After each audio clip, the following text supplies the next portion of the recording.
Minute to Win a Parsha style is coming at you with Parshas BeHar. In last week's Parsha, we were counting the days and the weeks, and in this week's Parsha, we're counting the years. Every seventh year in the land of Israel is a Shemitah, or sabbatical year, in which we don't work the land. And every 7 sets of 7 years, or the 50th year, is a Yovel, or Jubilee year, in which we do the same thing. Many years ago in ancient Israel, we used to be allowed to have something called an indentured servant. But after 6 years of service, or in the Jubilee year, which might have come before 6 years, these servants needed to be set free. Now, this is not something that we do anymore, clearly, but the message of it is still so relevant even today. The day that the indentured servants were set free was Yom Kippur, and it was done through the sounding of a shofar, and there's something very meaningful in this.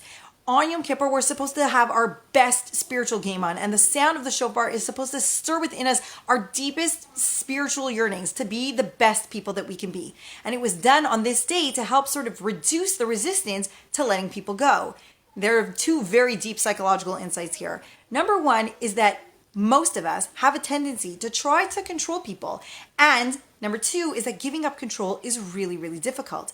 Now, I'm sure that we can understand how this really might apply to our lives, but if we look into it even deeper, at the end of the first temple period, the Jews started becoming very lax on this mitzvah, and they weren't so good about it. So Hashem sent Yirmiyahu, Jeremiah, the prophet, to warn them and say, guys, you're supposed to be doing this. You got to let people free, and if you don't, there are going to be dire consequences.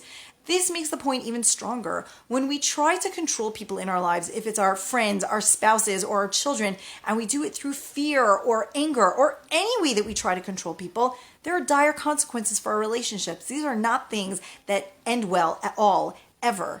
And this is something that we can learn from an ancient practice that we don't do anymore, but has real world relevance today. Wishing everyone a beautiful Shabbos.